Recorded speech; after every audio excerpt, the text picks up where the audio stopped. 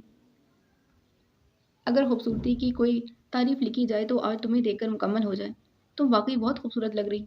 اس کی بات پر آبرو مسکرائی۔ وہ الفاظ کے معاملے میں ہر بار اسے حیران کرتا تھا۔ جبکہ آبرو کے گال میں پڑتا ڈمپل دیکھتے تاشمین دوبارہ بولا، تھینک یو۔ کس لیے؟ وہ الجھن کا شکار ہوں۔ میری خاطر اتنا تیار ہونے کے لیے۔ اگر وہ اس کی خواہش سے واقف تھی تو وہ بھی جانتا تھا کہ آبرو کو یوں سجنا سنورنا اتنا پسند نہیں ہے۔ آج کی یہ تیاری صرف اسی کے لیے۔ آبرو نے مسکراتے اس کا شکریہ قبول کیا۔ چلیں؟ تاشمین کے پوچھنے پر آبرو نے اس کا بازو تھامتے اس کی جانب دیکھا تھا۔ جی چلیں۔ وہ دونوں مسکراتے کمرے سے باہر کی جانب قدم بڑھانے لگے تھے۔ ہاتھ دوپٹے سے خشک کرتے وہ تقریباً بھاگتے کمرے میں داخل ہوئے، مگر اتنی تیزی کے باوجود بھی اس کے پہنچنے سے پہلے ہی فون بند ہو چکا تھا۔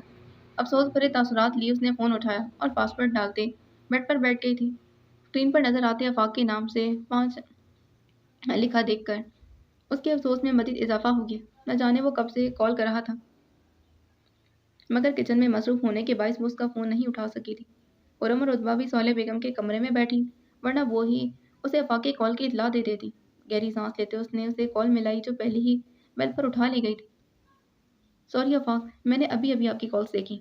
اس کے کچھ کہنے سے پہلے ہی اسبا بول پڑی۔ چہرے کے ساتھ ساتھ اس کے لہجے میں بھی ملال تھا، مگر دوسری جانب سے خاموشی کا جواب سنتے وہ دوبارہ بولنے لگی، کیونکہ وہ جانتی تھی کہ آفاق کال پر موجود ہے۔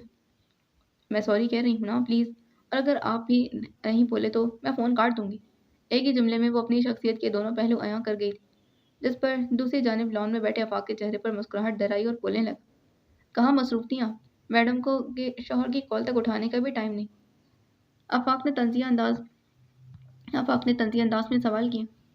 کچن میں مصروف تھی، اور ویسے بھی آپ یاد رکھیں کہ آپ نے تو صرف 5 بار فون کیا اور تھک گئی، جبکہ ایک بار میرے 10 بار فون کرنے پر بھی آپ نے فون نہیں اٹھایا تھا۔ وہ اسے پچھلے ماہ اپنی برتھ ڈے کا دن یاد دلانے لگی۔ دیکھا، میں نے اس وقت کہا تھا نا کہ مجھے اس بات کا تانا ضرور دوگی، اور آج دیکھ لو۔ آفاق بھی اسی انداز میں بولا۔ اس سے پہلے کہ اسبا جواب میں کچھ کہتی، آفاق نے موضوع تبدیل کیا۔ خیر چھوڑو، یہ بتاؤ کہ واپسی کب لینے آؤں؟ آفاق کے سوال پر اسبا مسکرائی اور بولنے لگی، ابھی تو میں ایک ہفتہ مزید یہاں رکوں گی۔ وہ مزید سے کہتی ہوئی دوسری جانب سے جواب کی منتظر تھی۔ ایک ہفتہ مزید؟ ارے کچھ تو خیال کرو۔ آفاق کی بات پر وہ ہنستے ہوئے بولی، کس کا؟ اپنے پودوں کا، بیچارے مرجھا گئے ہیں تمہارے جانے کے بعد۔ آفاق نے سامنے باغیچے میں نظر آتے پودوں کو دیکھا تھا، جہاں پانی دے کر وہ یہیں بیٹھا تھا۔ کوئی بات نہیں، پھپھو ان کا خیال رکھ لیں گی، آپ بے فکر رہیں۔ اسبا نے فوراً حل پیش کیا، اور میرا خیال کون رکھے گا؟ اس بار اسبا کچھ لمحے کے لیے خاموش ہو گئی تھی، جبکہ دوسری جانب آفاق اس کے جواب کا منتظر تھا۔ کوئی چھوٹے بچے تھوڑی ہیں آپ، اتنے بڑے ہیں، اپنا خیال خود رکھ سکتے ہیں۔ اسبا کے جواب پر وہ مزید بدمزہ ہوا تھا۔ اسے ایسے جواب کی توقع نہیں تھی، جبکہ دوسری جانب اپنی خبت مٹانے کے لیے اسبا کو جو سمجھ آیا اس نے کہہ دیا تھا۔ بالکل صحیح کہا، اپنا خیال میں خود رکھ سکتا ہوں، اور ہاں ایک بات بتا دوں کہ اس بار میں اپنا ٹرانسفر کسی ایسی جگہ کرواؤں گا جہاں فون پر بات بھی ممکن نہ ہو، اور واپسی کے لیے چھٹی بھی 2 سال بعد ملے۔ آفاق کی بات پر اسبا فوراً سنجیدہ ہو گئی۔ یہ آپ کیسی باتیں کریں؟ ایسے تو مت کہیں پلیز، میں تو بس مذاق کر رہی تھی۔ وہ بے اختیار پریشان ہو گئی۔ میں بھی مذاق کر رہا تھا، اس بار تو جہاں بھی جاؤں گا تمہیں ساتھ ہی لے کر جاؤں گا، اس لیے اب مجھے بتاؤ کہ کب لینے آؤں؟ وہ اس کی پریشانی دور کرتے ساتھ ہی اپنا سوال دہرا کیا تھا، جبکہ اس کی پہلی بات پر اسبا مسکرائی، مگر اس کے سوال پر اس نے خفگی سے موبائل اسکرین کی جانب دیکھا تھا۔ کل شام میں آ جائیے گا، اور ہاں پھپھو اور محمل کو بھی ساتھ لائیے گا۔ اوکے میڈم، میرے لیے اور کوئی حکم؟ آفاق نے مسکراتے ہوئے جواب دیا، جبکہ دوسری جانب اسبا ایک بار پھر بمیں سکیڑے اسے کہہ رہی تھی۔ واپسی پر سارا راستہ ابرو اور اس کے درمیان کوئی خاص بات نہ ہوئی تھی، اور اب گھر آ کر بھی وہ کافی خاموش تھی، جس کی وجہ تاشمین فنکشن سے ہوئی تھکاوٹ سمجھ رہا تھا، جبکہ اصل وجہ کچھ دیر میں اس پر عیاں ہونے والی تھی۔ کمرے میں آتے ہی ابرو نے بیڈ پر بیٹھتے سب سے پہلے اپنا جوتا اتارا اور تقریباً پھینکنے والے انداز میں اسے زمین پر رکھا تھا۔ تاشمین اپنا کوٹ اتارتے بیڈ پر رکھ رہا تھا، پلٹ کر اس کی جانب دیکھا جب ڈریسنگ ٹیبل کے سامنے کھڑی ہو گئی۔ ڈاکٹر زرش کو کب سے جانتے ہیں آپ؟ ابرو کے سوال پر تاشمین حیران ہوا تھا۔ سوال کافی غیر متوقع تھا۔ تقریباً 12 سال سے۔ اس کے جواب پر ابرو حیران، ماتھے پر چند پل